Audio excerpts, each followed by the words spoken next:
रतनगढ़ का अस्पताल काफी लंबे समय से खाली पदों से जूझ रहा है, जबकि हाल ही में राज्य सरकार ने इसे जिला अस्पताल में भी क्रमोन्नत किया है। ऐसे में रोगियों एवं उनके परिजनों को काफी परेशानी का सामना करना पड़ रहा है।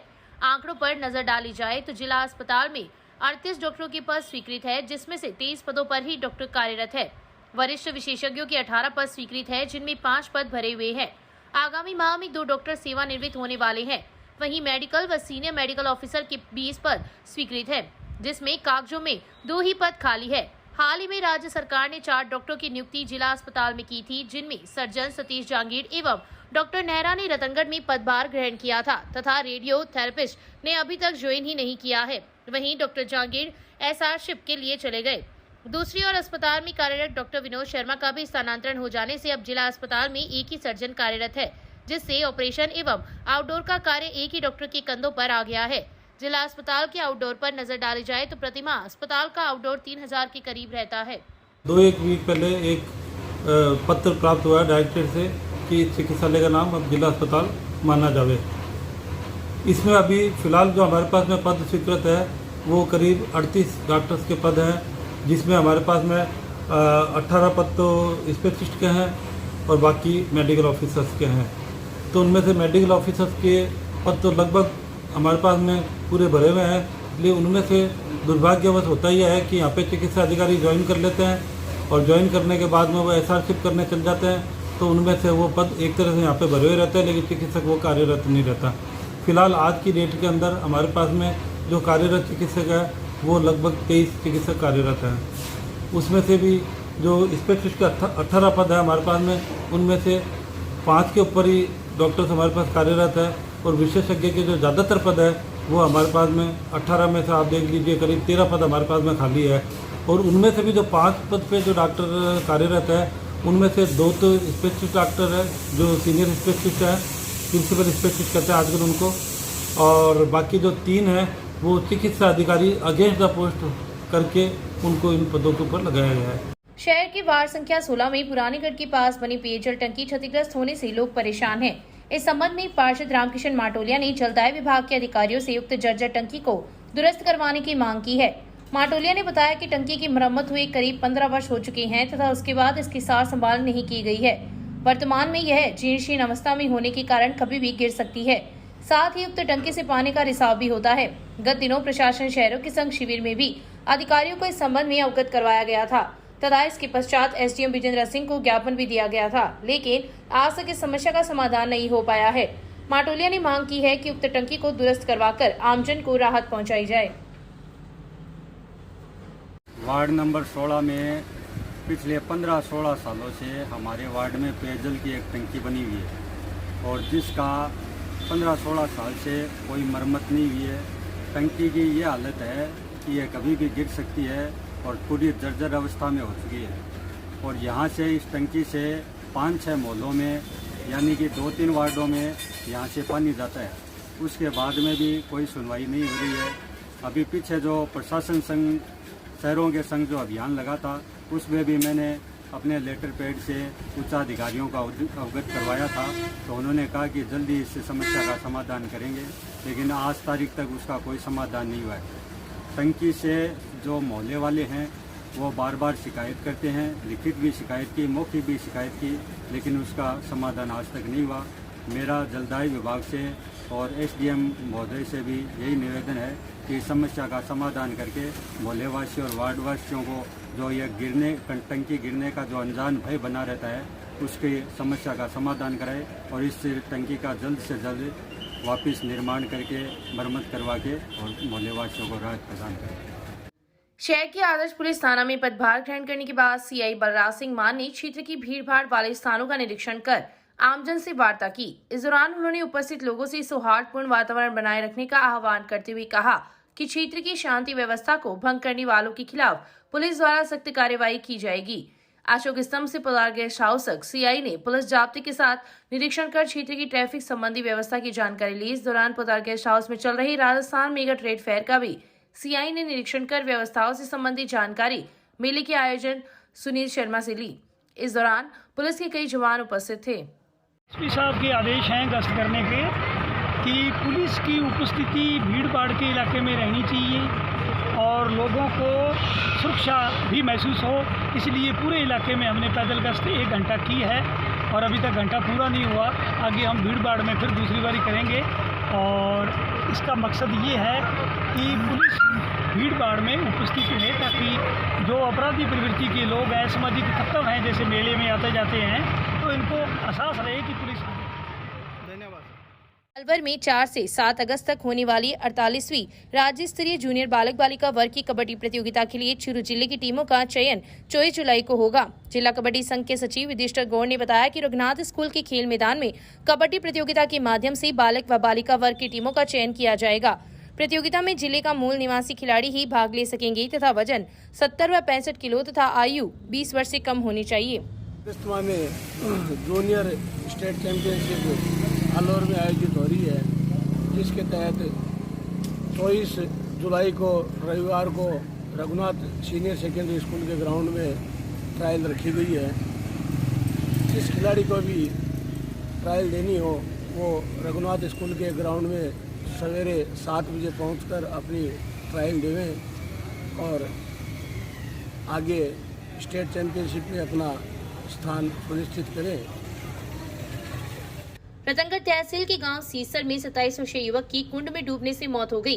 घटना का पता चलने पर पुलिस को सूचना दी, जिस पर हेड कांस्टेबल धनेश शर्मा मौके पर पहुंची तथा शव को जिला अस्पताल की मोर्चरी में रखवाया है।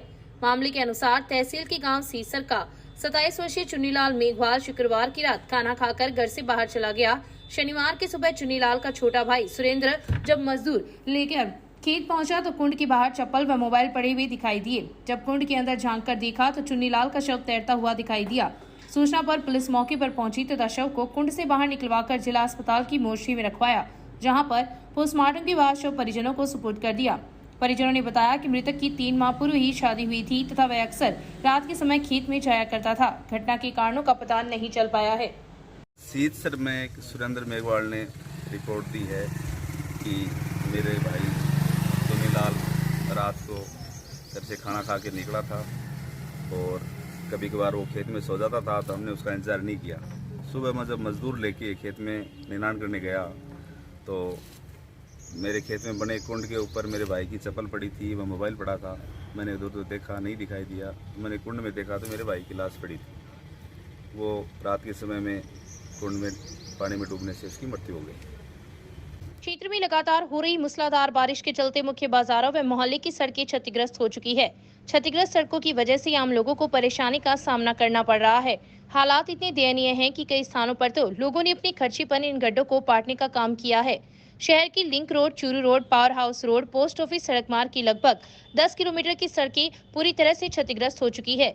वहीं शास्त्री नगर, जाट बस्ती, होलीधुरा क्षेत्र, बानीधुरा सड़क मार्ग जैसी प्रमुख आम सड़कें भी क्षतिग्रस्त होने से वाहन चालकों के साथ साथ पैदल चलने वाले लोग भी काफी परेशान हैं।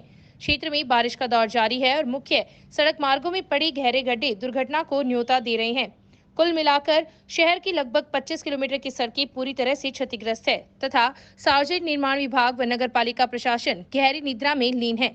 शहर के लोगों ने इन दोनों विभागों से बारिश की वजह से क्षतिग्रस्त हुई सड़कों की अविलंब मरम्मत करवाने की मांग की है ताकि कोई बड़ी दुर्घटना घटित न हो सके। शहर की क्षतिग्रस्त हुई सड़कों में से अधिकांश वह सड़कें हैं जहां सीवरेज लाइन डालने का कार्य गत दिनों हुआ था। RUIDP के अंतर्गत कार्य कर रही L&T कंपनी के उच्च अधिकारी एवं ठेकेदार इस समस्या से अनजान बने हुए हैं। ये जो आप लिंक रोड सड़क की बात कर रहे हैं, ये LSG कार्यालय नगर पालिका के कार्यालय जो PWD संपादित करवा रही है उसके तहत स्वीकृत है और इसकी स्वीकृति 1 करोड़ 70 लाख रुपए की है। ठीक है ना। अब वहां पर नगर पालिका से भी हमने बात की और RUIDP जो सीवर लाइन का कार्य कर रही है उनसे भी बात की, उनसे कंटिन्यू बराबर संपर्क में है। वो कह रहे पहले हम वहां पर सीवर लाइन डाल दें, उसकी सीवर लाइन डालने के तत्काल पश्चात हम ये कार्य शुरू कर देंगे। और अगर हम पहले कर देते तो बाद में नव निर्माण होगा, वो सीवर लाइन बनाएंगे तो सड़क को तोड़ेंगे, वो भी एक नुकसान है। तो इस वजह से ये कार्य रुका हुआ है। जैसे ही सीवर लाइन का कार्य पूर्ण होगा हम हाथों हाथ ये कार्य शुरू करवा देंगे। क्षेत्र में लगातार बारिश का दौर चल रहा है। शनिवार की सुबह से दोपहर तक 9 टुकड़ों में 16 mm बारिश दर्ज की गई। लगातार बारिश होने से मौसम खुशनुमा रहा तथा उमस भरी गर्मी से लोगों को निजात मिली है। क्षेत्र में लगातार हो रही बारिश से निचले भूभागों में बारिश का पानी एकत्रित हो गया, जिससे लोगों को परेशानी भी उठानी पड़ी। वहीं क्षेत्र में खेतों की बुआई का कार्य अंतिम चरण में चल रहा है। वर्तमान में मोट, गंवार व मूंग की वंचित लोग बुआई कर रहे हैं। बारिश होने से चूरू सड़क मार्ग, स्टेशन मार्ग, तिरासर, पोस्ट ऑफिस सहित कई स्थानों पर बरसाती पानी एकत्रित हो गया, जिससे आवागमन बाधित रहा। वहीं क्षतिग्रस्त सड़कों पर जल भराव होने से वाहन चालक काफी परेशान रहे। निकलने की जगह को नहीं कोई इनको व्यवस्था करो नहीं है। अब देखो पूरे कपड़े देखो कैसे भीग रहे हैं, हॉस्पिटल जा रहे हैं तो कैसे जाए। और देखो चारमेर से भरा पड़ा हुआ पानी है, पूरा कपड़ा भीग गया, इसलिए कौन कोई व्यवस्था करो। कोई नजर को नहीं सुनाई तो नहीं करे, कोई भी मंत्री हो कोई पानी भेलो, बिना बारिश बिना पानी भेलो, बारिश आवे तो बहुत पानी। राजस्थान नगरीय आधारभूत विकास परियोजना द्वारा शहर में आमजन की सुविधा के लिए सीवरेज प्रणाली के विकास हेतु विभिन्न आधारभूत विकास कार्य के साथ साथ इन कार्यों के प्रति आमजन की सहभागिता सुनिश्चित करने तथा समय समय पर विभिन्न विषयों पर जन जागरूकता कार्यक्रम भी करवाए जाते हैं। इसी के तहत शनिवार को सामुदायिक जागरूकता एवं जन सहभागिता यूनिट के प्रवीण सिंह व L&T कंपनी के हिमांशु मांडन ने रेलवे क्लब के पास स्थित वागेश्वरी शिक्षण संस्थान में हैंड वॉशिंग एवं सामूहिक स्वच्छता विषय पर बिहेवियर चेंज एक्टिविटी का आयोजन किया। इस प्रणाली के बेहतर उपयोग एवं रखरखाव की जानकारी देते हुए इसके लाभ बताए। कार्यक्रम का संचालन प्रधानाचार्य विनोद कुमार ने किया। इस अवसर पर शिक्षिका पूनम, सुनीता, खुशबू, सुमन, पूजा, सोना कंवर, मोहम्मद इकबाल, इमरान, अनुराग सहित कई लोग उपस्थित थे। तरीके से धो सकते हैं। इसका मतलब सीधा पहले के हाथों को सीधा रगड़े, उसके बाद यूज का मतलब उल्टा हाथों को पीछे से धोए, उसके बाद में हम यानी मुट्ठी बंद करके उसे रगड़े। विधिक सेवा समिति एवं श्री रघुनाथ स्कूल के संयुक्त तत्वाधान में शनिवार को पौधारोपण किया गया। अपर जिला एवं सेशन न्यायाधीश ऋषि कुमार के निर्देशानुसार ACGM कन्हैयालाल पारिक की उपस्थिति में स्कूल प्रांगण में पौधारोपण किया गया। इस दौरान पारिक ने पौधों को जीवन का आधार बताते हुए अधिक से अधिक पौधारोपण करने का आह्वान किया।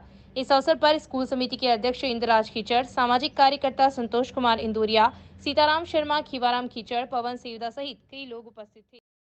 जाकी राख्यो साइया मार सकेना कोई वाली कहावत क्षेत्र में एक बार फिर चरितार्थ हुई है। एक वृद्ध महिला अपने परिवार के साथ जीवन यापन कर रही है, लेकिन जिस कमरे में वृद्धा रहती है वह कमरा तेज आवाज के साथ आज ढह गया, जबकि वृद्धा उस समय दूध लाने के लिए बाहर गई हुई थी तथा परिवार के अन्य सदस्य दूसरे कमरे में थे। मामले के अनुसार शहर के वार्ड संख्या 5 में राम प्रताप माली का मकान बना हुआ है। बारिश के कारण आई सीलन की वजह से एक कमरा अचानक तेज हवा के साथ ढह गया। गनीमत यह रही कि जब उक्त कमरा गिरा तो परिवार के सभी सदस्य दूसरे कमरे में थे तथा जो वृद्धा इस कमरे में रहती थी वह दूध लाने के लिए बाहर गई हुई थी।